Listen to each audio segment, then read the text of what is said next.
साधना क्षेत्रावर त्याचा परिणाम होत असतो. आणि त्याबरोबरच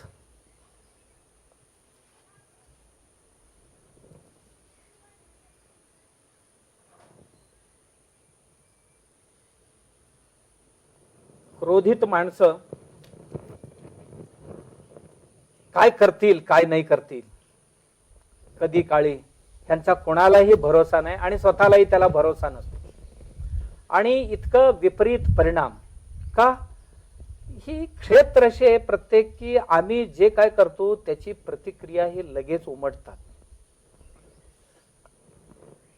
कुठलाही निसर्गाचा नियम असा असतो की क्रियेला प्रतिक्रिया ही जी असते आणि मी माझ्या मनाला येईल ते करेन आणि ह्याच्या प्रतिक्रिया कुठली येणार नाही असं नाही होणार. जी प्रतिक्रिया येणार ती माझ्या क्रियेपेक्षाही प्रतिक्रियांचा प्रभाव अधिक असणार. एखादा चेंडू मी पाण्यात दाबला तर ज्या जोरात मी दाबतो त्याच्यापेक्षा जोरात ते वर उडते. जी चेंडू या भिंतीवर मी फेकतो त्याच्यापेक्षाही अधिक वेगाने माझ्याकडे ते परत येत असते. तसेच आम्ही जे काय फेकू या निसर्गात ते अधिक प्रभावशाली होऊन आपल्याकडे परत येणार. निश्चितच ते परत येणार. दुसरं कोणाकडेही जाणार नाही. कारण आपण केलेले कर्म आहे. काही केलेले कर्मांची फळं उशिरा येतील आणि काही लवकर येतील. समजा समोरच्या एखाद्या व्यक्तीला कारण नसताना थप्पड लावले, आमच्यापेक्षा दष्टपुष्ट असेल तर रिएक्शन लवकर होईल. आणि जर जरासं दुबळा असेल तर जाऊन 4 माणसं गोळा करून आणायला वेळ लागेल. त्याच्या नातेवाईक मित्रांना गोळा कर, पण परिणाम ही होणारच असतो.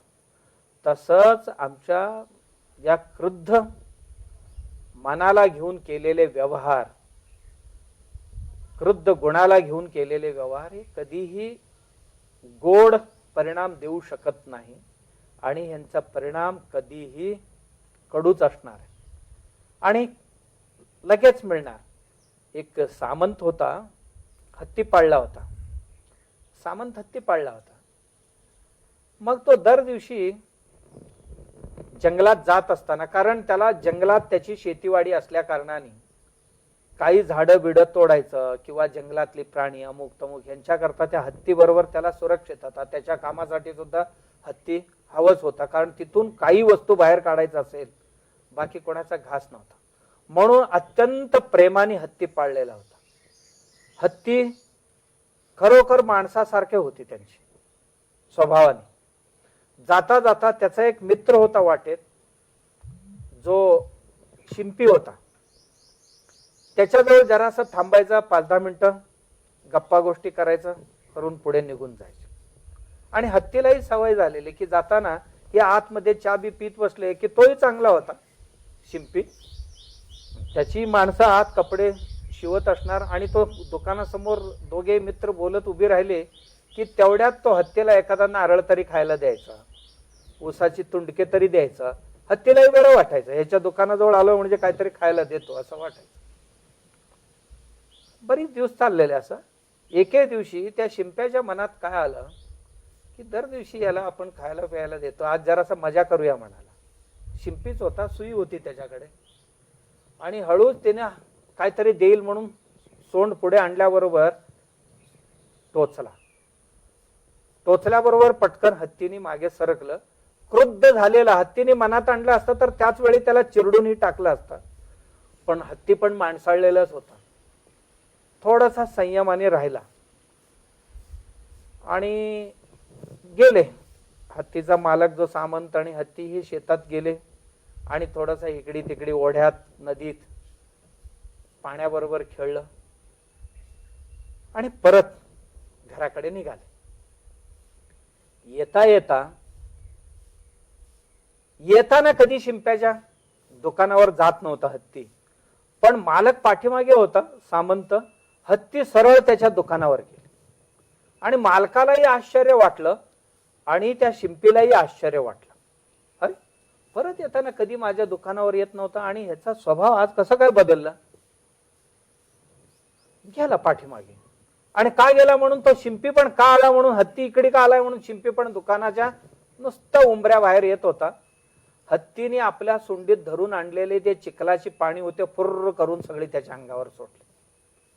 आणि नुसता त्याची कपडे घाण झाले असं नाहीये, शिलाई करता आलेले दुकानातली जेवढी कपडे होती त्या सगळ्या कपड्यांवर सगळी चिखलाची पाणी झाले. सामंताला काय कळे ना, माझ्या हत्तीने असं कधी उद्धटपणा केलेलं नाही आणि आज का केली. फक्त शिंपेलाच माहिती होतं हे का केली. शिंपेला माहिती झालं हे का केली. आणि सामंत म्हणाला, बाबा रे माफ कर, माझ्या हत्तीने काहीतरी गडबड केली आज. शिंपी म्हणाला, तुझ्या हत्तीने नाही गडबड केलं, ही गडबड माझीच आहे म्हणाला. काय झालं, जाताना सुई टोचलेली म्हटलं ही त्याची रिॲक्शन आहे.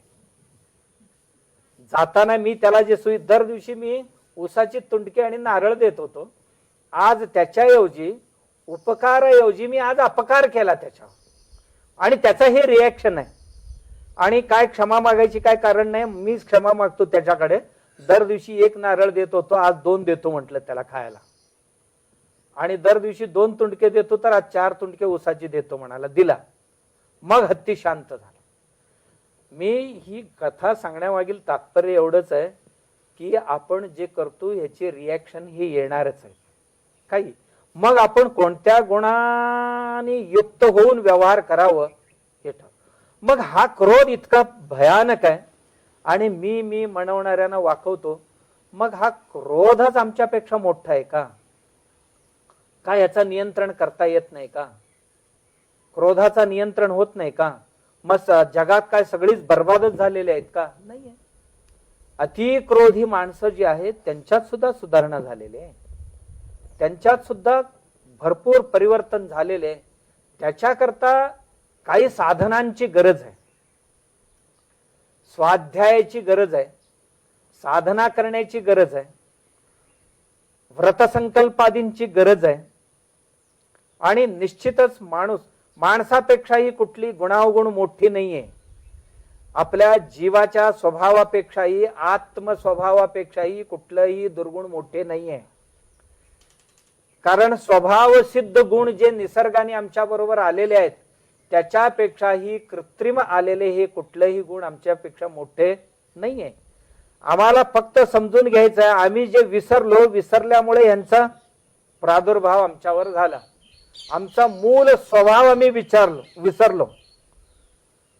आत्म्याचा जीवाचा जो मूल स्वभाव आहे तो विसरलो. त्याच्यापेक्षा ही काही मोठी नाही, ही आगंतुक आहेत सर्व. आगमापायीन धर्म इथे जे आलेलं आहे म्हणजे जाणार आहे. मी कालच म्हटलं ना की ही पदार्थानुषंगाने विषयानुषंगाने आलेले ही गुण आहेत. विषय जर नश्वर असतील तर त्या विषयांवर आधारलेले ही दुर्गुण ही नश्वरच आहे. हा फक्त आम्ही स्मरण करणं गरजेचे आमचा स्वभाव गुण काय होता. आम्ही तो विसरल्यामुळे हे सगळ्यांचं साम्राज्य चाललेलं. आमचा मूळ आत्म स्वरूपाचा गुण विसरल्यामुळे हे भाडेकरूंचा उपद्रव वाढलेले. मालक झाला कमजोर आणि भाडेकरू झाले शिरजोर, ही अवस्था आमची झालेली. याकरता साधनांची गरज आहे. साधनेने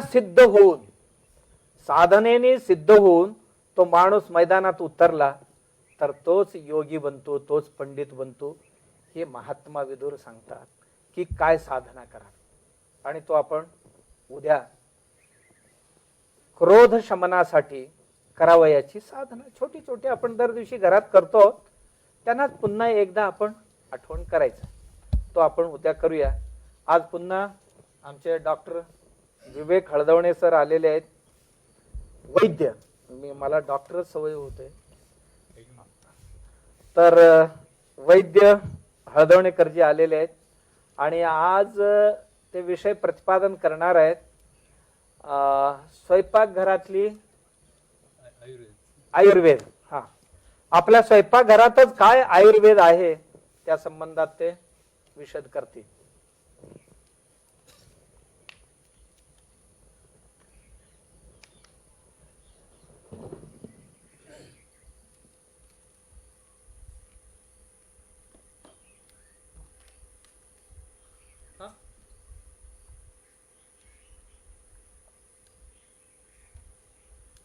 आज आपण आज जो विषय दिलेला आहे तो असा आहे की आयुर्वेद थेट स्वयंपाकघरातून. स्वयंपाकघरातून आयुर्वेद म्हणणं म्हणजे आत्मा शरीरातून आहे असं म्हणण्यासारखं आहे. कारण ते दोन वेगवेगळे नाहीच आहेत. आपल्या ऋषीमुनींचं महत्त्व आणि त्यांची थोरी यातच आहे की तुम्हाला प्रत्येक गोष्ट हातात धरून धरून शिकवायला त्यांना गरज नव्हती. रोजच्या जीवनात ती त्यांनी बसवली आणि ते तुमचं जीवनच केलं. कित्येक गोष्टी अशा आहेत की ज्या तुम्हाला त्यांनी वेगळ्या सांगितल्या नाहीत, ते तुमची जीवन पद्धती बनली की तुमच्या मनामध्ये येतच. साधी गोष्ट आणखी ह्याच्या संबंधित एक जो पुढे मागे आपण एकदा विषय बघू, फक्त त्याचा एक प्रास्ताविक करतो की तुमची जी देवपूजा आहे ती देवपूजा म्हणजे वेगवेगळ्या वनस्पतींचं तुम्हाला कळण्यासाठी असलेलं महत्त्व आहे. ना त्या देवाला गरज होती ना त्या ऋषींना गरज होती, पण त्या वनस्पतींचं महत्त्व तुम्हाला कळण्यासाठी त्यांनी तुम्हाला देवपूजेमध्ये कुठल्या वनस्पती वापरायच्या हे सांगितलं. तसंच आपण स्वयंपाकघरामध्ये ज्या वस्तू वापरतो त्या वस्तूंचं नेमकं महत्त्व काय आहे. आता हे कशासाठी करायचं, तर आपल्याला हे निरोगी कसं राहायचं हे शिकायचं आहे.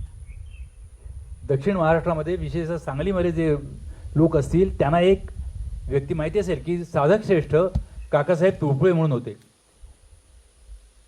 भारतातील थोर तत्वज्ञ संत गुरुदेव रानडे यांचे ते गुरुबंधू. त्यांनी जवळजवळ 27 ते 28 वेगळी पुस्तकं लिहिली आहेत. त्यांनी अध्यात्मावर जी पुस्तकं लिहिली त्यामध्ये त्यांनी एक सांगितलेलं महत्त्वाची गोष्ट अशी आहे की शेतीशास्त्र हे शास्त्र म्हणून येण्याच्या आधी लोक शेती करतच होते. पण ज्या वेळेला त्यांना त्याची शास्त्रोक्तता कळाली की शेती कशी करायची की उत्पादन वाढतं, तसंच इथे आहे. जर तुम्ही रोज स्वयंपाकात हळद मीठ घालताच ना, पण जर ती डोळसपणे घातलीत, ती जर व्यवस्थितपणे कॉम्बिनेशन्स केलीत, तर तुम्हाला जास्त निरोगी आयुष्य जास्त मिळायला लागेल. दुसरी गोष्ट हे कशासाठी बघायचं, तर आपल्या हातून कळत किंवा नकळत काही वेळेला चुकीची कॉम्बिनेशन्स किंवा एकत्रित पदार्थ येणं हे घडत असतं आणि त्याचा परिणाम आपल्याला एखाद्या आजारामध्ये बघायला मिळतो. हे तुम्हाला मी पुढच्या माझ्या विवेचनामध्ये सांगेन. परंतु असे आजार आपल्याला बघायला मिळतात, ते होऊ नयेत म्हणून आपण त्याचा शास्त्रशुद्ध विचार करायचा आहे. आपल्या देशामध्ये माणसं 100 वर्षे निरोगी राहत होती, हा आपला इतिहास आहे. ती कशी राहत होती, त्यावेळेला त्यांना औषधांची गरज फारशी पडत नव्हती. कारण ज्या औषधी वनस्पती आहेत त्या खुबीने त्यांनी आपल्या स्वयंपाकामध्येच बसवल्या सगळ्या. बाहेरनं काही नाही. मुळात स्वयंपाक याचा अर्थ स्वतः तयार केलेलं अन्न, परपाक नव्हे. हॉटेलमध्ये जाऊन खाल्लेल्या अन्नाला स्वयंपाक म्हणत नाही, तो परपाक असतो, दुसऱ्याने केलेलं असतं. ज्या वेळेला एखादी व्यक्ती स्वयंपाक करते, मी जर माझी साधना करत असेन, आता जसं स्वामीजींनी सांगितलं, तर मला दुसऱ्याची गरज नाही. मग मी माझी साधना ही माझ्या उत्कर्षासाठी करीन. तसा माझा स्वयंपाक जो असेल तो मी निरोगी राहण्यासाठीच बनवलेला असेल. तो स्वयंपाक करताना माझी भावना काय असावी त्याप्रमाणे माझ्या स्वयंपाकामध्ये त्याच्या लहरी उतरतील आणि तसाच मी बनेन, माझं शरीर बनेल, माझं मन बनेल, माझी बुद्धीही तशीच होणार. म्हणून त्याला स्वयंपाक असं म्हटलेलं आहे. म्हणून ते स्वयंपाकशास्त्र. मग हे स्वयंपाकशास्त्र काय आहे, तर सगळ्यात महत्त्वाचं म्हणजे जे महत्त्व देवघराला आहे घरामध्ये, त्याच्यापेक्षा जास्त महत्त्व स्वयंपाकघराला आहे.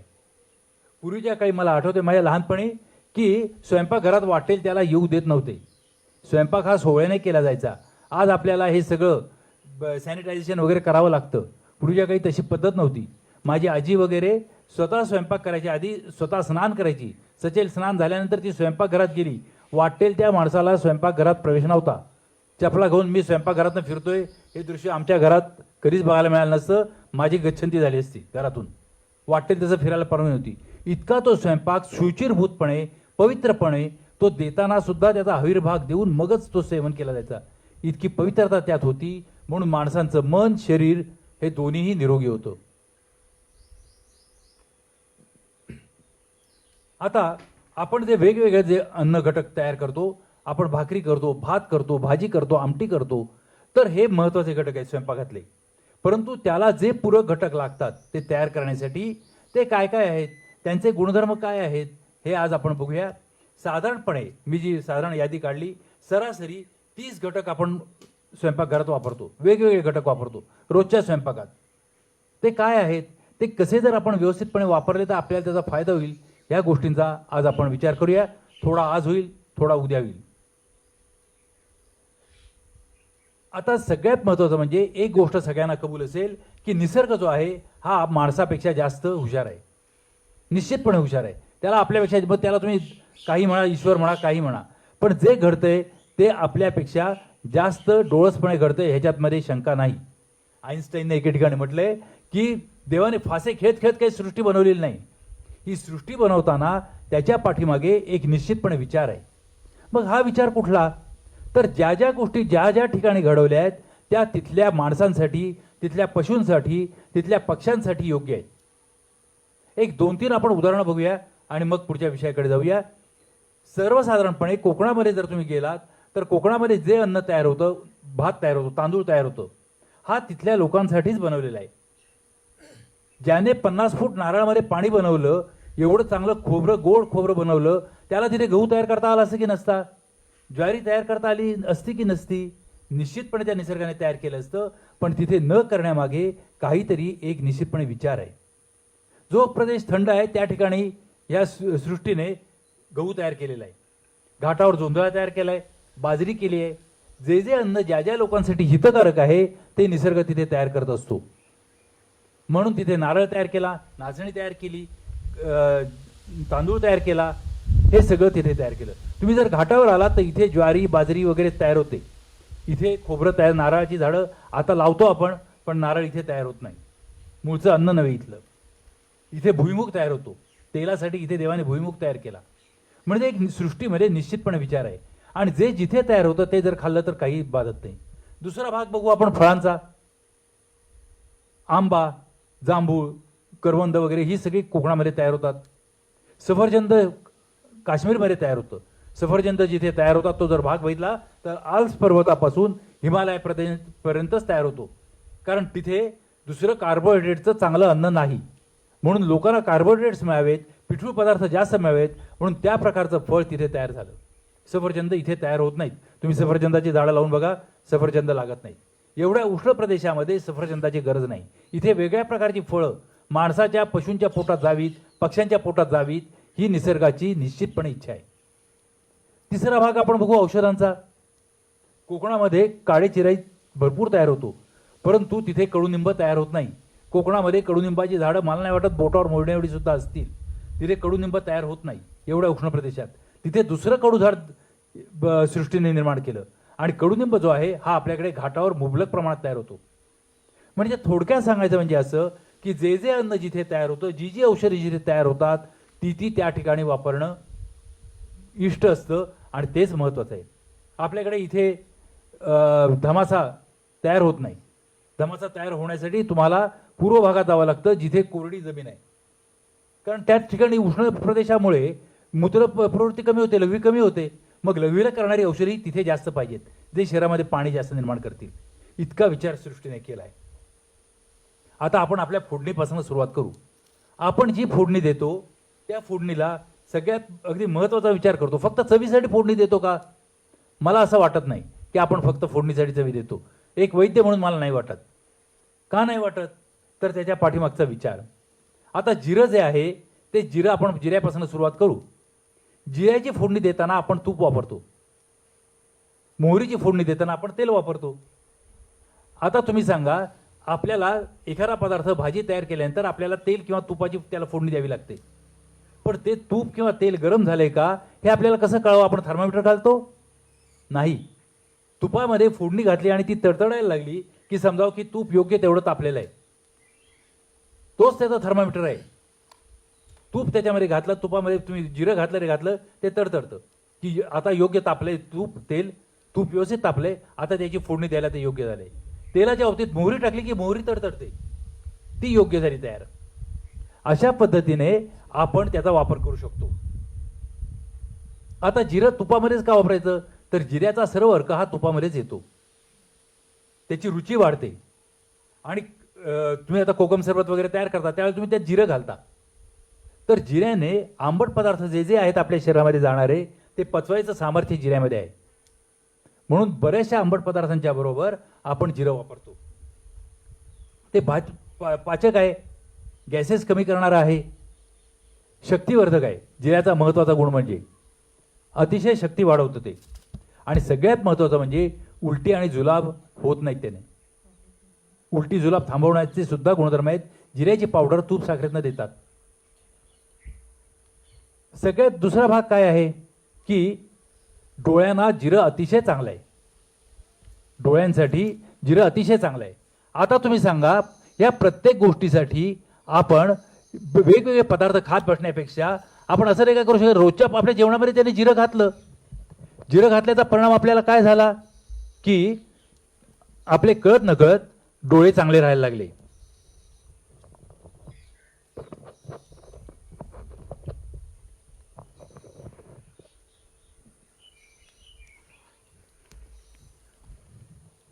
आता डोळ्यांसाठी आपल्याला वेगळं टॉनिक घ्यायची गरज नाही. आज आम्ही डोळ्यांच्या डॉक्टरकडे जातो आणि आम्हाला वेगळं टॉनिक द्या म्हणतो. कशासाठी? तुम्ही जर रोजच्या जेवणामध्ये जर तुम्ही जिरं घेत असाल, तुमचे डोळे ऑटोमॅटिकली चांगले राहणार. काही लोक तोंड आल्यानंतर धन्याचं आणि जिऱ्याचं पाणी एकत्र करून पितात. परंतु आज याच्यावरून मला सांगावं असं वाटतं की जिरं हे उष्ण आहे. जिऱ्याने तोंड आलेलं जात नाही, ते फक्त धन्याचं काम आहे, ते आपण नंतर बघू. पण तिथे जिरं खाऊन उपयोग होत नाही, कारण जिरं मुळातच उष्ण आहे. जिरं हे पाचक आहे, आपले स्राव सगळे चांगलं तयार करतं आणि पचनासाठी मदत करतं. यासाठी आपल्या ऋषीमुनींनी जिऱ्याचा वापर हा स्वयंपाकामध्ये करायला सांगितलेला आहे. आणखी एक त्याचा महत्त्वाचा गुणधर्म आहे आणि जो सगळ्या भगिनी वर्गासाठी अत्यंत चांगला आहे, आणि तो म्हणजे जिरं हे गर्भाशयाची शुद्धी करतं. आज आपल्याला जी टॉनिक घ्यावी लागतात, प्रत्येक वेळेला मुलं होण्यासाठी डॉक्टरकडे पळावं लागतं, ही अवस्था जिऱ्याचा जर योग्य वापर केला तर आपल्यावर येणार नाही. इतकं जिऱ्याचं महत्त्व आहे. आता आपण साधा एक फक्त हे म्हणून सांगतो की किती पदार्थांच्या मध्ये हॉटेलमधल्या जिरं व्यवस्थितपणे वापरलेलं असतं. मला माहिती नाही, कारण माझा फारसा संबंध येत नाही हॉटेलशी. परंतु घरामध्ये मात्र आमच्या व्यवस्थितपणे जिरं वापरलं जातं. जिऱ्याचा वापर जर योग्य पद्धतीने केला तर भगिनी वर्गाला गर्भाशयाच्या ज्या तक्रारी होतात पाळीशी संबंधित, त्या होणार नाही. इतकं जिऱ्याचं महत्त्व आहे. मग एवढे सगळे फायदे एका जिऱ्याने आम्हाला दिले, स्वयंपाकघरातल्या एका पदार्थाने एवढे फायदे दिले, तर उरलेले पदार्थ किती देत असेल बघा. आपलं आरोग्य कसं चांगलं राहणार नाही? चांगलंच राहणार. त्याच्यानंतर आपण वापरतो म्हणजे धने. धने वापरतो. धने अतिशय थंड आहेत, बरोबर जिऱ्याचे उलटे आहेत ते. म्हणून ज्या वेळेला तोंड येतं त्यावेळेला 1 कप पाण्यामध्ये 2 चमचे धने घालून आपण जर पाणी उकळून प्यालो तर आपल्याला तोंड येणार नाही.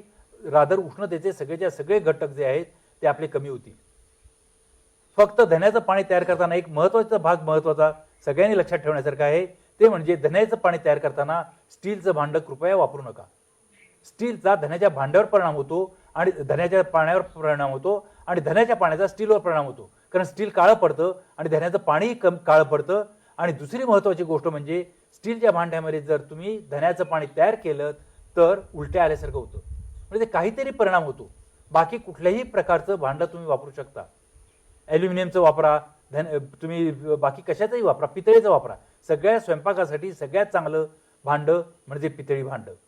जाता जाता तो पण विषय सांगतो की आपल्याकडे पूर्वी कथलाचं हे देत होते आपण, कलही काय करत होतो. कथल्याच्या भांड्यामध्ये कलही तयार करून आपण ती भांडी वापरत होतो. का? वेळ जात नव्हता लोकांचा. त्याच्या पाठीमागे फार मोठं शास्त्र आहे. तुम्ही कथील वापरलं आणि कथलामध्ये जर स्वयंपाक केलात तर आज जे मोठे प्रॉब्लेम्स येतात ना मुलं होण्याच्या बाबतीत, की पुरुषांचे शुक्राणू कमी होतात, तर कथील हे पुरुषांचे शुक्राणू अतिशय चांगले ठेवतात. वेगळं तुम्हाला काहीही करावं लागत नाही. वंग भक्षितो नरस्य असा तो संपूर्ण श्लोक आहे, तो आपल्याला त्यात पडायचा नाही. परंतु न भवेत स्वप्नातपि शुक्रक्षय, हा चुकून सुद्धा स्वप्नामध्ये सुद्धा त्याचा शुक्रक्षय होणार नाही असं सांगतं. इतकं कथिलाचं भांड्याचं महत्व आहे. आज आम्ही ती सगळी भांडी काढून दुर्दैवाने सगळी वेगळी भांडी वापरायला लागलोय आणि त्याचे परिणाम आम्ही भोगतोय. साधा विचार करा, त्या ऋषीला काहीतरी बुद्धी होती, काय वेळ जात नव्हता म्हणून त्यांनी ती शास्त्र सांगितलेली नाहीत. त्याच्या पाठीमागे फार मोठी तत्व होती. ती पुन्हा एकदा जर आपण वापरली तर आपण पुन्हा एकदा आरोग्याकडे जाऊ. देवाने आपल्याला तो वेळ दिलेला आहे. सगळ्यात आणखी एक भाग म्हणजे ज्या वेळेला लघवीला साफ होत नाही या उन्हाळ्यामध्ये, तर आपण जर धन्याचं पाणी प्यालो तर आपल्याला लघवीला साफ होईल. माझे जे गुरु होते दातारशास्त्री, ते जर ॲलोपॅथीची औषधं घेऊन जर रुग्ण त्यांच्याकडे आला तर पहिले 7 दिवस धन्याचं पाणी प्यायला सांगायचे. का? तर धने विषनाशक आहेत. अशा प्रकारचे जे विषारी पदार्थ आपल्या शरीरामध्ये गेलेले आहेत, जे टॉक्सिक आहेत, तर ते शरीराच्या बाहेर, किडनीच्या बाहेर काढण्याचं काम धने करता दुसरा कुठलाही पदार्थ करत नाही. इतका धने चपखलपणे आपल्या शरीरामध्ये, आपल्या रोजच्या स्वयंपाकामध्ये आपल्या ऋषीने बसवलेला आहे. तहान कमी करतो धने. धन्याला आणखी एक गुणधर्म आहे. नुसतं पाणी पिण्यापेक्षा जर आपण धन्याचं पाणी प्यालो तर आपली तहान लवकर भागते. इतकं धने थंड आहेत आणि धन्याचा आपल्या नेहमीच्या स्वयंपाकामध्ये आपण वापर करू शकतो. त्याला रुची तर आहेच धन्याने येते. धने ताप कमी करतात. विशेषतः पित्ताने आलेला जो ताप असतो, जे उन्हाळ्यामध्ये फिरून येऊन आल्यानंतर किंवा अशा प्रकारचा जो ताप असतो, जागरणाने आलेला ताप, हे सगळे ताप आपल्याला धन्याच्या पाण्यामुळे कमी होतात. धने आपण स्वयंपाकात वापरले तरीही कमी होतात.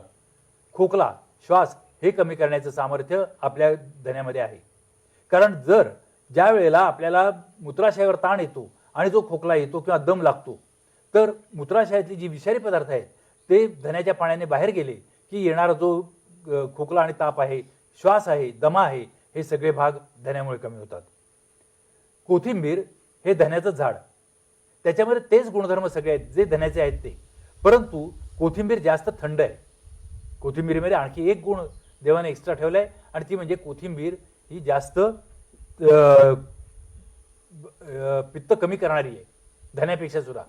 ती रुची कमी करते. सगळ्यात महत्त्वाचं म्हणजे ती दुर्गंधी नाशक आहे. आपल्या तोंडाला येणारी दुर्गंधी, आपल्या शरीराला येणारी दुर्गंधी ही कोथिंबीर कमी करते. बाकीच्या एखाद्या झाडामध्ये ते गुणधर्म नाही. जसा देवाने समाज तयार केलाय, आज प्रत्येकाला एक एक गुण दिलाय. जो तुमच्यात गुण आहे तो माझ्यात नाही. एखादे शिक्षक शिकवत असतील, त्यांना जे शिकवता येईल ते मला येणार नाही. मला घर बांधता येणार नाही, मला सुतार काम येणार नाही, मला लोहार काम येणार नाही, मला फक्त वैद्यकीय येईल. पण त्या लोकांना आणि ह्या सगळ्यांची आवश्यकता आहे. तशी ही सृष्टी बनवताना प्रत्येक वनस्पतीला देवाने एक एक गुण दिलाय. त्याच्यामुळे हे सगळ्या वनस्पती आपल्याला आवश्यक आहेत, आपल्या रोजच्या व्यवहारात यायला पाहिजेत. त्यानंतर आपण बघतो म्हणजे मोहरी. मगाशी मी सांगितलं की तेलात घातल्यानंतर मोहरी तडतडते, अतिशय तिखट तडतडते. आता स्वामीजींनी सांगितलं जसं रागीट, थोडक्यात सांगायचं म्हणजे मोहरीचा गुणधर्म हा रागीट आहे. ती एकदम तडतडते, आवाज करते. जशी एखादी फटाकडी बाई असावी ना, तशी मोहरी आहे. ती काही सहन नाही करत. फोडणीचा वापर फक्त ह्याच्यापुरता करावा आणि आपण लोणच्यामध्ये फोडणी वापरतो. एक सावधगिरीची सूचना देतो की काही ठिकाणी फोडणी ही फेटून वापरतात, बारीक करायची आणि ती फेटतात आणि मग वापरतात. अतिशय तीक्ष्ण होते. त्यामुळे अशा प्रकारची फोडणी वापरू नये. फोडणी ही डायरेक्ट मोहरी ही अखंड वापरावी. ती लोणच्यापुरतीच वापरावी, जास्त वापरू नये. फार तिखट असल्यामुळे आपल्या आतड्यामध्ये जर जास्त खाल्ली आपण तर आतड्यामध्ये व्रण तयार व्हायची शक्यता असते. म्हणून आपल्याकडे पूर्वी सांगायचे लोणचं वगैरे जे वाढवायचे ते आपल्या पानामध्ये डाव्या बाजूला वापरायचे. डाव्या बाजूला का वापरायचे? ज्या वस्तू आपल्या आहारामध्ये कमी वापरायच्या आहेत त्या डाव्या बाजूला वापरायच्या आहेत. ज्या भरपूर खायच्या त्या मध्ये वापराव्यात आणि ज्या बेताच्या खायच्या त्या उजव्या बाजूला वापरायचं. अशी आपली पान वाढायची एक पद्धत होती. पान वाढतानाच तो पदार्थ किती खायचा हे आपल्याला समजायचं. डाव्या बाजूच्या वस्तू कमी खायच्या, म्हणून चटणी लोणचं ही कमी खायची. लोणचं अति खायचं नाही, कारण ती फोडणी आपल्या शरीरामध्ये व्रण तयार करते. जास्त खाल्ली तर आपल्या संपूर्ण शरीराचा दाह होतो. मी बघितले लोणचं भरपूर खाणाऱ्या माणसं आमच्याकडे ज्या वेळेला येतात त्यांच्या अंगाचं दाह होतो. आम्ही पटकन त्यांना प्रश्न विचारतो, तुम्ही लोणचं खात होता का? कारण मोहरी त्यांच्या पोटात जास्त जाते. त्यानंतर एक पदार्थ आपण वापरतो फोडणीमध्ये, तो म्हणजे हिंग. अत्यंत उग्र वास. हिंग खाला जर तोंडामध्ये असेल, त्याचा कण जरी राहिला तरी आपल्या तोंडाला वास येत राहतो. त्यात एका झाडाचा हा चीक आहे. खरं बघायला गेलं तर तो चीक तसाच वापरायला पाहिजे. आज जो बाजारामध्ये मिळतो, व्यापारी लोक सांगतील की त्या हिंगाच्या डिंकामध्ये त्यामध्ये काही पावडर मिसळलेले असतात आणि तरच त्याच्या वड्या पडतात. परंतु तो कमी गुणकारी होतो औषधाच्या दृष्टीने. आम्ही ज्यावेळेला औषधात वापरतो त्यावेळेला तो मूळ जो चीक असतो तो वापरतो आणि त्याच्यामुळे त्याचे गुणधर्म शतपटीने वाढतात. तो कमी पुरतो. जो गुण आहे तो कमी पुरतो आपल्याला हिंग. फक्त आपण तसा वापरायला पाहिजे. काही वेळेला त्याला हिंगडी म्हणतात. तर ती हिंगडी अतिशय कमी वापरायला पाहिजे. हिंगामध्ये एक सगळ्यात चांगला गुण म्हणजे तो स्वतः कधी लवकर खराब होत नाही. आणि तो खराब न होत असल्यामुळे ज्या पदार्थात तुम्ही मिसळा तो पदार्थ तो खराब होऊ देत नाही. थोडंसं विषयांतर करून सांगतो. ज्या फळांच्या मध्ये आवळा श्रेष्ठ का? आवळा तुम्ही जर बाहेर ठेवलात तर तो 8 दिवस 15 दिवस आहे तसा राहतो, तो खराब होत नाही. तोच टोमॅटो बाहेर ठेवला तर तो लवकर खराब होऊन जातो. जे पदार्थ त्यांचे गुणधर्म तुम्ही नीट निरीक्षण केलं तर तुम्हाला कळतात. तसाच हिंग आहे. हिंग जर तुम्ही खाला तर तुमचं शरीर लवकर खराब होत नाही. तुमचं हिंग तुमचं शरीर चांगलं टिकवण्यासाठी आपल्याला मदत करतो. तो चव तर आणतोच, स्वादिष्ट आहे, पण सगळ्यात हिंगाचा महत्त्वाचा गुणधर्म म्हणजे तो भूक कमी करतो. ज्या वेळेला भूक कमी होते त्यावेळेला आपल्याला कांद्याचा रस, लिंबाचा रस आणि हिंग एकत्र करून देतात. म्हणजे आपल्याला एखादा ढेकर येतो जर अडकलेला असेल तर भूक लागते आणि गॅसेसपासून आपल्याला पचन चांगलं होतं. हा हिंगाचा एक महत्त्वाचा गुणधर्म आहे. हिंगामध्ये तेलामध्ये विरघळणारे घटक आहे, म्हणून हिंग शक्यतो फोडणीमध्ये वापरतात. नुसता हिंग वापरायची पद्धत आपल्याकडे फार कमी आहे. फोडणीमध्ये वापरतात. का फोडणीमध्ये वापरतात? कारण त्या हिंगामधले काही घटक पाण्यात जरी विरघळणारे असले, जास्त घटक हे तेलामध्ये विरघळतात. आणखी एक हिंगाला एक महत्त्वाचा गुणधर्म आता मी तुम्हाला सांगितलं की हिंग हा खराब होत नाही, कारण तो स्वतःच कृमीनाशक आहे. आज आम्ही वेगवेगळी कृमीनाशकं शोधतोय, आपली प्रतिकारशक्ती पदार्थ वापरणारे शोधतोय. हिंगाचा वापर जर आपण आहारामध्ये व्यवस्थितपणे केला तर आपल्याला वेगळं कृमीनाशक, वेगळं प्रतिकारशक्ती वाढवणारं द्रव्य वापरायची गरज नाही. गॅसेस तर कमी करतोच मी आता सांगितलं, आणि अल्पपणे पोट साफ करतो. पूर्वीच्या काळी जर गॅसेस साठले, हिंगाचा गुण इतका आहे की तो बाहेरनं सुद्धा काम करतो. आम्ही काही गोष्टींना हसतो, परंतु हिंग पाण्यामध्ये उगाळून बेंबीभोवती एक लेप करायची पद्धत होती. हे करून बघण्यासारखं. हसण्याच्या आधी काही प्रयोग आपण करावे. काही गोष्टी केवळ काळाच्या ओघामध्ये खराब झाल्या आहेत हे सांगण्यापेक्षा आपण त्याचे प्रयोग करून मग त्याचं चांगलं वाईटपणा भाग बघावा. मी स्वतः बघितलेला भाग सांगतो. हिंगाचा लेप तुम्ही बेंबीभोवती दिलात तर थोड्या वेळामध्ये तुमच्या पोटातले गॅसेस निघून जातात. ज्या वेळेला जड अन्न आपण खातो, जडांना खातो आणि पोटात गॅस होतो, अन्न पचत नाही, जीव वर खाली होतो, त्यावेळेला जर बेंबीच्या भोवती जर लेप काढला हिंगाचा तर आपला गॅस पास होऊन आपल्याला एकदम बरं वाटायला लागतं. हा स्वतः प्रयोग करून बाहेरनं सुद्धा हिंग तितकाच गुणकारी आहे, कारण तो उग्र आहे, तीक्ष्ण आहे. तीक्ष्ण जी औषधं असतात ती शरीरात लवकर शिरतात, त्वचेवाटे सुद्धा शिरतात आणि लवकर काम करतात. त्यानंतर आपण गुणधर्म बघूया मेथीचे. मेथी ही फोडणीमध्येच वापरतो आपण. ती वात कमी करणारी आहे शरीरातला. सगळ्यात महत्त्वाचा जर गुण असेल तर वात कमी करणारे. बघा एकेकाचे प्रत्येक तुम्ही पदार्थाचे गुणधर्म बघा, मग तुमच्या लक्षात येईल. ती कफ कमी करते. ज्यावेळेला कफ आपल्या शरीरामध्ये तयार होतो तसाच ती ताप कमी करते. आणि मेथीचा आणखी एक महत्त्वाचा गुणधर्म म्हणजे शरीरामध्ये कृमी राहू देत नाही. आता हे एवढे कृमीघ्न पदार्थ का वापरले? तर पूर्वी माणसं नदीचं पाणी वापरायचे. उन्हाळ्यामध्ये मेथी पाणी दूषित व्हायचं, कमी व्हायचं पाणी, आणि त्यामुळे निश्चितपणे दूषित व्हायचं. विहिरीतलं पाणी वापरायचं आणि ह्याच्यामध्ये कृमी व्हायची शक्यता जास्त होती. म्हणून कृमी कमी करणारे पदार्थ हे रोजच्या रोज आपल्या शरीरामध्ये जातील याची आपल्या ऋषींनी काळजी घेतलेली होती. हे रोज पदार्थ पोटात गेले की हे जे पोटात कृमी जाणारे आहेत ते तिथल्या तिथे मरून बाहेर जात असत. आपल्याला ते कधीही त्रास देत नव्हते. मेथीचा दुसरा महत्त्वाचा गुणधर्म म्हणजे, आज मगाशी मी सांगितलं की आपण आपल्याला उठसूट मुलं होण्यासाठी डॉक्टरांच्याकडे पळावं लागतं. मेथीमध्ये जनन क्षमता अतिशय चांगली आहे. कधीही तुम्ही मेथी पेरून बघा, तिसऱ्या दिवशी मेथीचं उगवलेलं असतं रोप. स्वतःच तिची जननशक्ती इतकी चांगली आहे की ती पोटामध्ये गेल्यानंतर पुरुषाला आणि स्त्रीला दोघांचीही जननशक्ती अतिशय चांगली ठेवते. तुम्हाला वेगळी औषधं आणि वेगळे हार्मोन शरीरामध्ये घेण्याची काही गरज नाही. ते स्वतःच आपण जर डोळसपणे आपले जर पदार्थ बघितले तर आपल्याला त्यांचे गुणधर्म कळतात. मेथी नुसती घाला, 5व्या-7व्या दिवशी त्याचं झाड अगदी व्यवस्थितपणे तयार झालेलं असतं. इतकी जननशक्ती तिची चांगली आहे. दुसरी महत्त्वाची तिच्या भाग म्हणजे परत एकदा भगिनी वर्गासाठीच आहे. आपल्याकडे ज्या बाई बाळण झालेली आहे तिला मेथीचे लाडू करून द्यायची पद्धत होती, कारण ती दूध अतिशय चांगल्या पद्धतीने मेथी तयार करते. दूध चांगलं तयार करते. बाळंतिणीला आज दूध येत नाही त्यावेळेला आपण वेगवेगळे पर्याय शोधतो. नुसते मेथीचे लाडू करून दिलेत, मेथी तिच्या स्वयंपाकात वापरले. आजही काही ठिकाणी चांगल्या पद्धती आहेत. प्रत्येक ठिकाणी अजूनही खेड्यात लगेच डॉक्टरकडे जाऊन दूध वाढवणारी औषधं मागत नाहीत. हे अगदी चांगले, सोपे आणि आपल्याला घरगुती करता येण्यासारखे पदार्थ आहेत. पूर्वी मेथीचे लाडू देत असत. आपल्या डोक्यामध्ये तेला कोंडा होतो तर आणखी एक पद्धत अशी आहे की कोरफड चिरायची मध्ये, त्याच्यामध्ये मेथी घालायची आणि ते दोरीला बांधून ठेवायचे दोरीने. 4थ्या-5व्या दिवशी मेथी उगवते आणि त्या कोरफडी सकट सगळा भाग तो गर घेऊन तेल चांगलं तयार करायचं. आणि हे तेल चांगलं तयार झाल्यानंतर डोक्याला जर लावलं तर कोंडा डोक्यातला अतिशय कमी येतो आणि जे कोंड्यामुळे जे केस गळतात ते केस गळायचं प्रमाण पण मेथीमुळे कमी येतं. ही मेथी अशी वापरतात. मेथीचं तेल ह्या पद्धतीने केलं तर डोक्यातला कोंडा कमी होऊन ज्यांचे केस कोंड्यामुळे गळत आहेत स्पेसिफिकली एवढं सांगतो, बाकीच्या काही कारणाने गळत असेल तर ते नाही फरक पडणार, पण कोंड्यामुळे जे केस गळतात त्यासाठी फार चांगला वापर त्यामध्ये होता. अति जर खाल्ली तर एक त्यातला धोके पण सांगतो. काही काही गोष्टी, काही लोक सकाळी रोज उठल्याबरोबर 2-2 चमचे मेथी खातात. तसं मात्र केलं तर शरीरातले जे धातू घटक आहेत मांस मेद हे प्रमाणापेक्षा जास्त कमी होऊन माणूस बारीक होतो. त्यामुळे मेथी रोजच्या रोज अतिप्रमाणात खाण्यात अर्थ नाही, हे महत्वाचं. किंवा काही वातव्याधी पण होतात अतिरेक खाण्यात. आज आपल्याला बघायला मिळतं की रोज माणसं उठ सूट कोरफडीचे रस, कडुनिंबाचा रस उठसूट पितात रोजच्या रोज. पण जर प्रमाण अति झालं तर काय होईल हे निस्तरायची ताकद आणि बुद्धी त्यांच्याकडे नाही. तर हे धोके लक्षात ठेवूनच सगळे पदार्थ आपण वापरायला पाहिजे. त्यानंतर आपण वापरतो म्हणजे मिरं. अतिशय उष्ण, अति म्हणजे अति उष्ण आहे ते. साक्षात अग्नी म्हटलं तर काहीही होणार नाही, अतिशयोक्ती नाही, इतकं ते तिखट असतं. उन्हाळ्यात जपून वापरावं. त्याची पानं जर बघितली तर बरोबर पानवेलीसारखी असतात, घोसाने लागतात. हे आपण नेहमीच्या स्वयंपाकात वापरतो. अतिशय तिखट आहे. ज्या वेळेला तोंडाची चव जाते विशेषतः तापामध्ये, तर भात ज्या वेळेला तयार करतात, पेज तयार करतात, त्या पेजेमध्ये 2 मिऱ्याचे दाणे टाकायची पद्धत आहे. हे मिरे जर त्याच्यामध्ये टाकलं तर तो भात पचायलाही हलका होतो. जिभेवर एक बुरा येतो तापामध्ये आणि चव लागत नाही, काही नको वाटतं. जर मिऱ्याने असा भाताची पेज किंवा भात तयार करून दिला तर तोंडाला लगेच चव येते.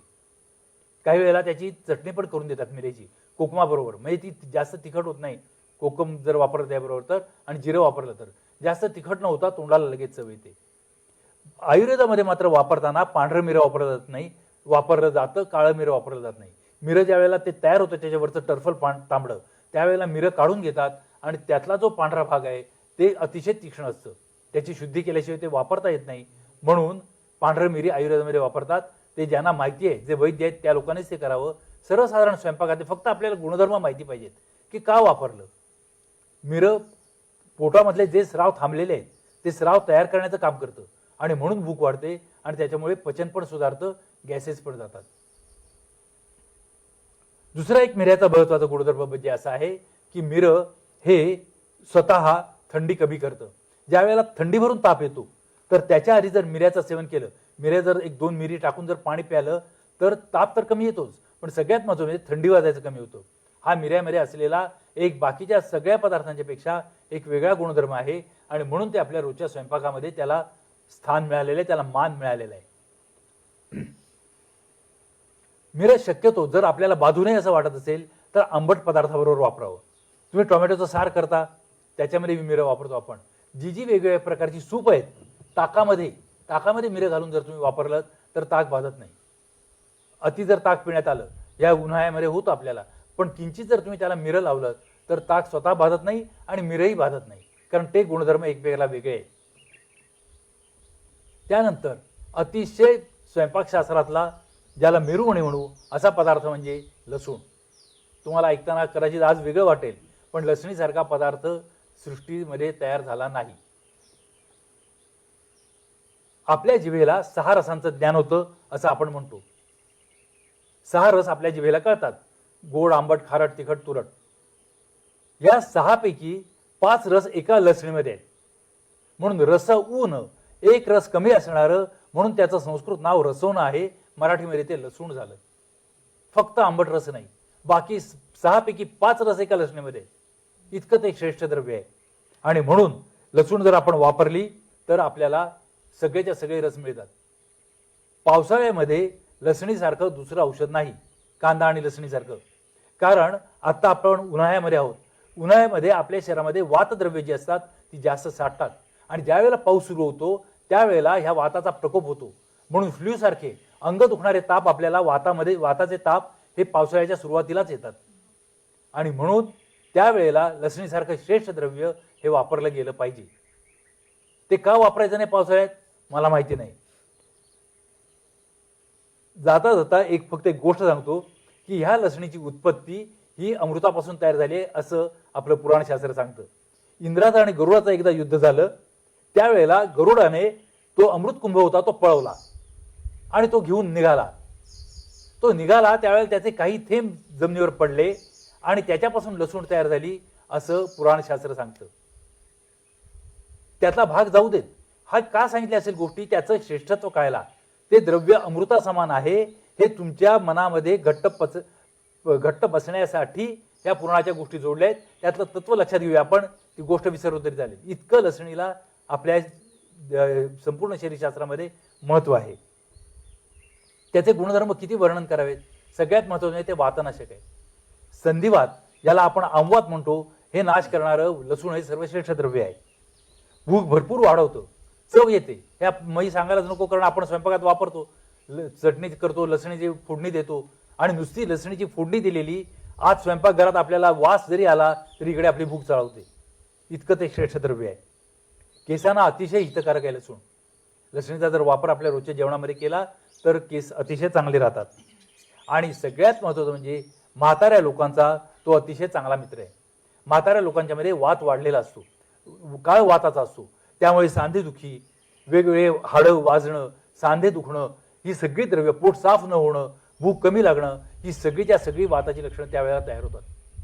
जर त्यावेळेला त्यांनी लसणीचा वापर केला तर त्याच्यासारखं दुसरं काहीही नाही. फक्त ते करताना चांगल्या वैद्याचा सल्ला घ्या.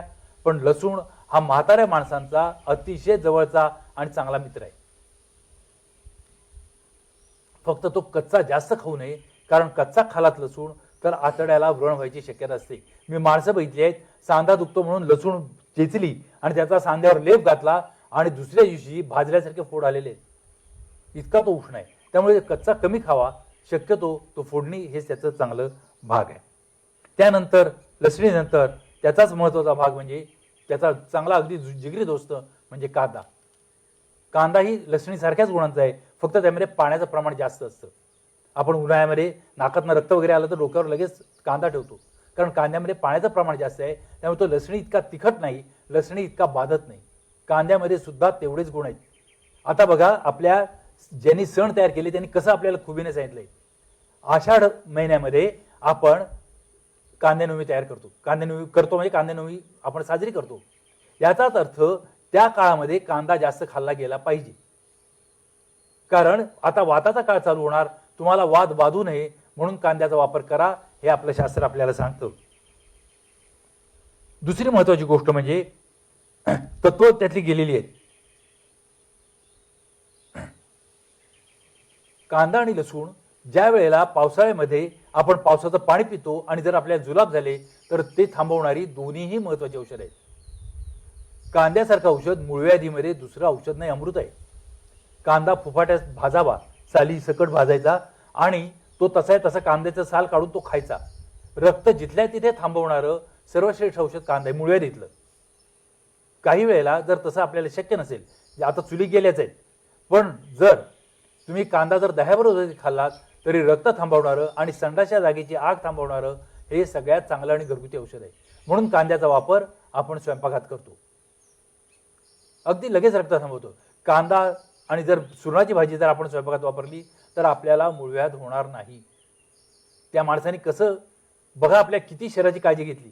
डोळ्या, मगाशी मी तुम्हाला जिरं नेत्रे म्हणून सांगितलं, म्हणजे नेत्रा डोळ्यांत चांगलं ठेवतात, तिथपासून ते मुळव्याधीपर्यंत प्रत्येक रोगाची काळजी आपल्या स्वयंपाकशास्त्रामध्ये कशी घेतली गेली बघा. प्रत्येक अवयव चांगला राहायला पाहिजे, त्याच्यासाठी एक एक.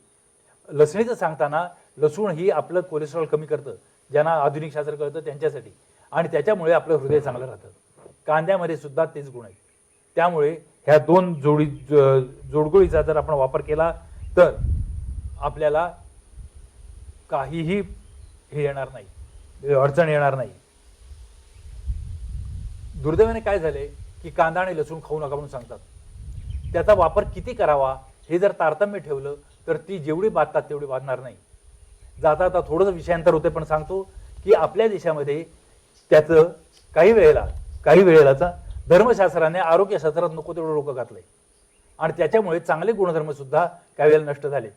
सुश्रुताचार्य हे भारतातले नव्हे जगातले पहिले शस्त्रज्ञ, शस्त्रकर्म करणारे, ज्यांचं नाव आज आधुनिक वैद्यकाच्या सर्जरीच्या पुस्तकामध्ये सुद्धा पहिल्या परिच्छेदात लिहिलेलं आहे की जगातला सगळ्यात पहिला नोंद सर्जन म्हणजे सुश्रुताचार्य.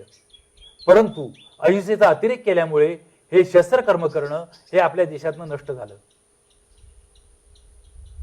आरोग्यशास्त्रासाठी आणि देशासाठी दुर्गुण आपले गुण सुद्धा किती दुर्गुणामध्ये रूपांतर झाले बघा. अहिंसा गुण आहे, पण अतिरेक झाल्यामुळे ही दोन शास्त्र आपली चांगली नष्ट झाली. शल्यशास्त्र नष्ट झालं, कारण गुणधर्म जे आहेत ते गुणधर्मच आहेत, ते बदलू शकणार नाही. तसंच हे जे दोन गुणधर्म आहेत हे त्याचा चांगला वापर आणि योग्य वापर केला तर ते बाधत नाही. त्यानंतर आपण जाऊया नारळाकडे. नारळाकडे जगामध्ये तुम्ही मला सांगा असा कुठला एक कारखाना आहे की जो पाण्यापासून तेल तयार करतो?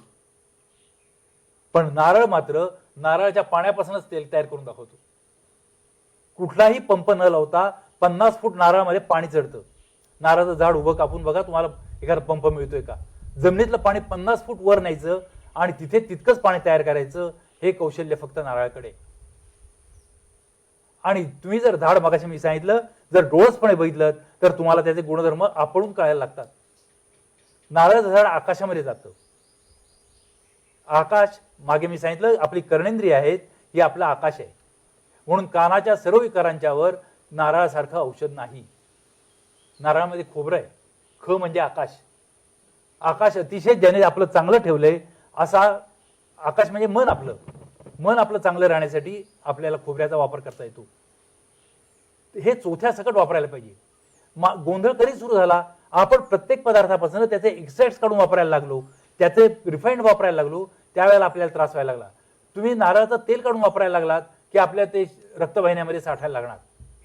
कोकणामध्ये आजही खोबऱ्याचा वापर अतिशय होतो. आणि जर तुम्ही जर हे बघितलेत, पर्सेंटेज बघितलं, तर आज कोकणामध्ये हृदयाचे विकार अतिशय कमी आहेत. कारण चौथ्या सकट वापरतात. त्यातलं तेल आहे त्याच्या सकट चौथ्या सकट वापरा. भुईमुग आहे तसा वापरा. त्याचं तेल काढून वापरू का? तेल काढून वापरायला लागल्याबरोबर ती भातात. फळ चौथ्या सकट खा, त्याचे रस काढून पिऊ नका. तुम्ही ते चौथ्या सकट कुठलंही द्रव्य वापरलं की ते त्यातला जो शरीराला अपाय करणारा भाग आहे हा कधीही तुम्हाला त्रास देणार नाही. म्हणून तुम्ही खोबरं आहे तसंच वापरा स्वयंपाकामध्ये. आणि तसंच वापरण्याची आपली पद्धत होती. चटणीसाठी आपण खोबरं वापरतो, वेगवेगळ्या पदार्थामध्ये खोबरं वापरतो. ती फक्त पदार्थाला चव येण्यासाठी नव्हे, तुमचं आकाश, तुमचं मन, तुमचं आकाश आणखी कुठे आहे तर आपल्या आतड्यामध्ये आहे. तर आतडी स्वच्छ राहण्यासाठी नारळासारखं तुम्हाला फुकटचा चोथा देणार काही नाही. शरीराला आवश्यक ते घटक देतात. नारळ अतिशय थंड आहे. नारळाचं तुम्ही पाणी प्यालात तर लघवीला साफ होतं. दुसरी गोष्ट म्हणजे ज्या वेळेला तुम्हाला संडासला जास्त होतो, हगवण वगैरे लागते, तर त्यावेळेला शरीरातले इलेक्ट्रोलाइट्स कमी होतात. नारळामध्ये बहुतेक सर्वच्या सर्व इलेक्ट्रोलाइट्स आहेत. म्हणून आपल्याकडे नारळाचं पाणी पिण्याची पद्धत आहे. ते जर तुम्ही पाणी प्यालात तर तुम्हाला वेगळं आणखी इलेक्ट्रॉलवरनं घ्यायची गरज नाही पडणार. वेगळे जे घटक आपण पितो त्याऐवजी नारळाचं पाणी प्यायला तर आपल्याला हे सगळे घटक मिळतील. किती सगळी व्यवस्था आपल्याला केलेली आहे बघा आपल्या रोजच्या घटकामध्येच. कानाच्या रोगामध्ये खोबरेल तेलाचा वापर करायला सांगितलंय. हा एक थोडासा वादविवादाचा विषय आहे, तो नंतर आपण कधीतरी बघू. परंतु आपले सर्व पूर्वज कानामध्ये तेल घालून मोठे झाले. त्यांची ऐकण्याची शक्ती ही आपल्यापेक्षा चांगली होती. फक्त त्यातला धोका एवढाच आहे की ते तेल पुसलं जात नाही आणि मग मात्र आपले कान खराब होतात. तेल घालून जर आपण कान जर व्यवस्थितपणे पुसले तर आपली ऐकण्याची क्षमता जी आहे ती व्यवस्थित राहते. मगाशी म्हटलं की हे आकाशाचं इंद्रिय आहे, त्यामुळे आकाशात तयार होणारं जे तेल आहे म्हणजेच खोबरेल तेल हे आपल्या कानांना अतिशय चांगलं आहे.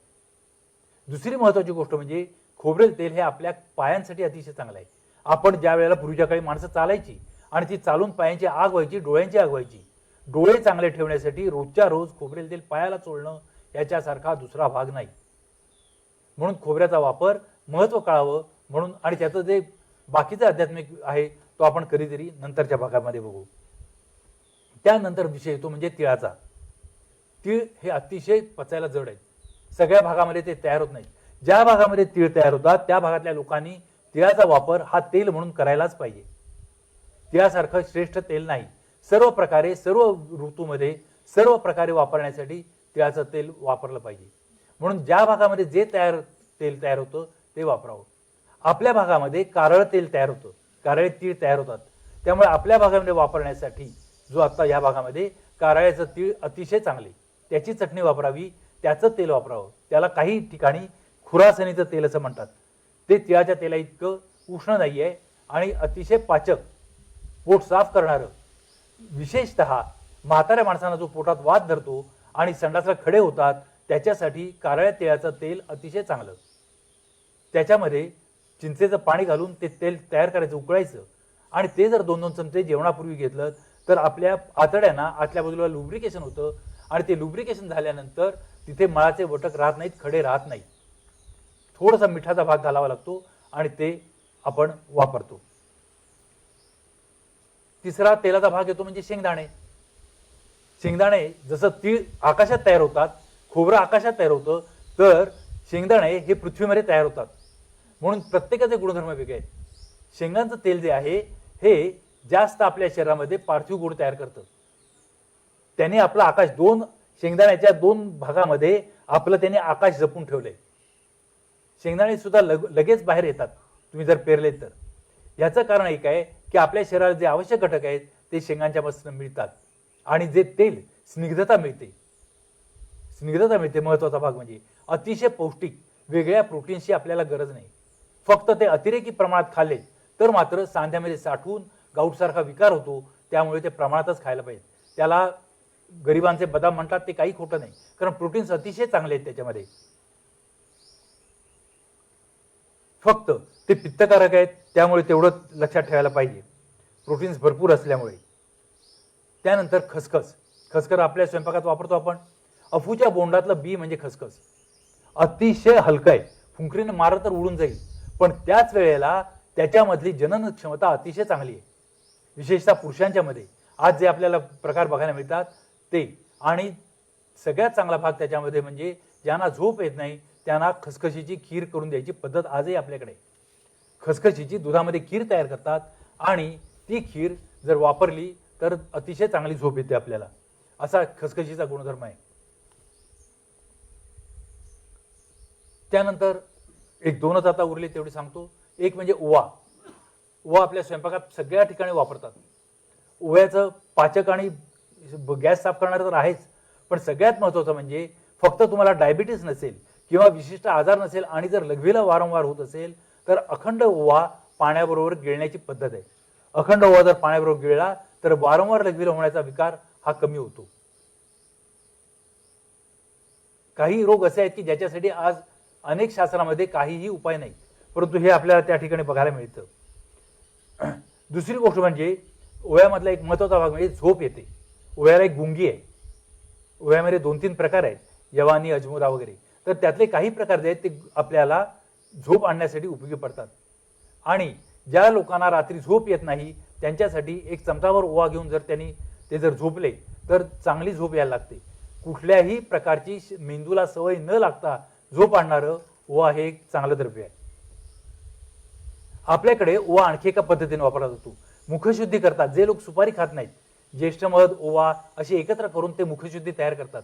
आणि ती जर ओवा आपण जर ते गरम पाण्याबरोबर त्या मुखशुद्धी बरोबर घेतला तर हे आपल्याला सगळे फायदे होतात आणि पचन चांगलं होतं.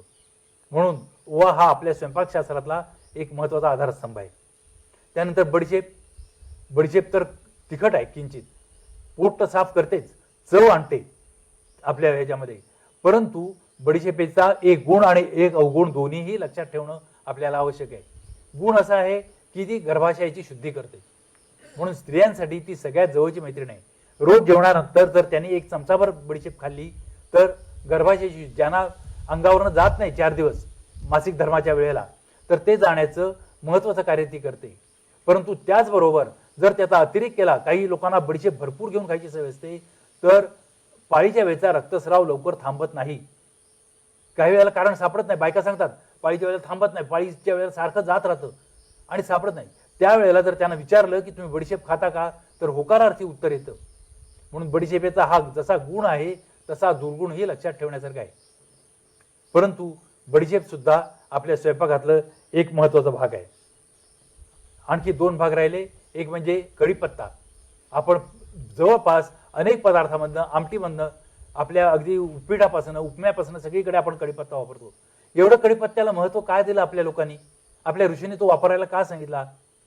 कढीपत्त्याचा एक सर्वात उत्कृष्ट गुण आहे की जो बाकीच्या कुठल्याही पदार्थात नाही, आणि तो म्हणजे आपल्या घामाला येणारा जो वास आहे तो कढीपत्ता कमी करतो. त्यासाठी त्या कढीपत्त्याला महत्त्व दिलं. सगळ्या बाबतीत कढीपत्ता जर तुम्ही रोज वापरलात तर आपल्याला आपल्या घामाला दुर्गंधी जी असते, जी पित्तामुळे येते, पित्तशामक असल्यामुळे कढीपत्त्याने आपल्या घामाला वास येत नाही. त्याचे पावडर करून सुद्धा जर आपण चमचा पाण्याबरोबर घेतली तर तुम्हाला हा गुण बघायला मिळेल. आणि शेवटचा भाग म्हणजे पुदिना. पुदिना हा भूक तर वाढवतो, पाचक आहे. आपल्याला माहिती आहे पुदिन्याचे अनेक गुणधर्म आहेत आणि आपल्याला मिळतो. पुदिना आपण चटणी बरोबर वापरतो. तर ही पुदिन्याची चटणी आपण खाल्ली अनेक पदार्थांच्या बरोबर, विशेषतः ज्या पदार्थांच्या मध्ये बटाटा आहे, हरभरा आहे, त्या पदार्थांच्या बरोबर पुदिन्याची चटणी द्यायची पद्धत आहेच आहे. कारण हे पदार्थ हे वातकारक आहेत, पोटात वात साठवतात. आणि हा जर वात साठवू नये असं वाटत असेल तर पुदिना आपल्या स्वयंपाकात वापरला जातो. पुदिन्याची चटणी आपण करून वापरतो आणि ती जर वापरली तर आपल्याला पोट साफ राहतं. आज आपण याच्या पहिल्या भागामध्ये एवढ्या पदार्थांचा वापर बघितला. उद्या जे उरलेले भाग आहेत ते आपण उद्याच्या किंवा नंतरच्या कधीचा एपिसोड असेल त्यावेळेला बघूया. धन्यवाद. डॉक्टरजी धन्यवाद. कारण आपल्या स्वयंपाकघरात जेवढ्या 25-30 पदार्थ आहेत त्या पदार्थांचा आपल्या शरीराकरिता कोणत्या कोणत्या फायदा होणार आहे, लाभ होणार आहे, साध्यंत आपण विशद करून सांगितलात. माणसांना तेव्हा त्याचा लाभ होतो जेव्हा ते आपण घेतो त्याच्या कळत न कळत त्याचा लाभ होत असतो. पण जेव्हा समजतो तेव्हा त्याचा अधिक आनंदही होतो आणि मला वाटते लाभ अधिक होतो.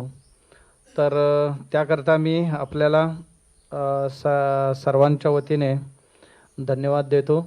आणि राहिलेले भाग जो आहे तो उद्या पाहूया. उद्या पुन्हा संध्याकाळी 5 वाजता आपण भेटू. नमस्कार. राजाधिराज सद्गुरुनाथ सिद्धरामेश्वराय नमः. राजाधिराज सद्गुरुनाथ श्री भावराजाय नमः. राजाधिराज सद्गुरुनाथ श्री काडसिद्धेश्वराय नमः.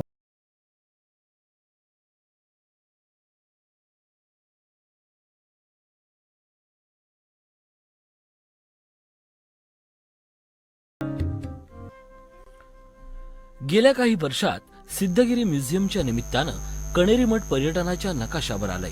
पर्यटकांना भुरळ घालणाऱ्या या म्युझियम बरोबरच सिद्धगिरी हॉस्पिटल आणि रिसर्च सेंटरनेही आपली वेगळी ओळख निर्माण केली आहे. गोरगरिबांना कमी खर्चात अत्याधुनिक उपचार देणारं हॉस्पिटल म्हणून सिद्धगिरी हॉस्पिटलची ओळख सांगितली जाते.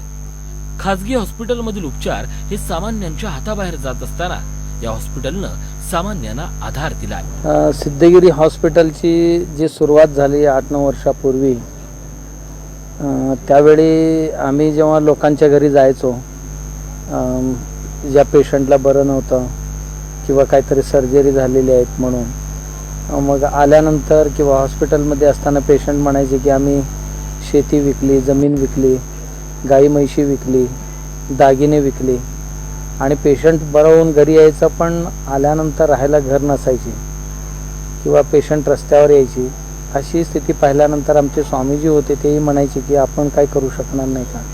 मग या हेतूने हे हॉस्पिटल बांधले. आम्हाला असं वाटत होतं की ज्या दिल्ली मुंबईसारख्या ज्या कॉर्पोरेट हॉस्पिटल्स आहेत किंवा कॉर्पोरेट सुविधा आहेत त्या गरीब लोकांना खेड्यात कसं उपलब्ध करून देता येईल या हेतूनेच आम्ही हॉस्पिटल निर्माण केला होता. त्याला लोकांनी खूप चांगले प्रतिसाद दिले. आपल्या देशात अजूनही खासगी आणि महागड्या हॉस्पिटलवर सर्वात पहिला विश्वास टाकला जातो. पण सिद्धगिरी हॉस्पिटलमध्ये कोणती सुविधा नाही असं नाही आणि तेही रुग्णांवर आर्थिक ताण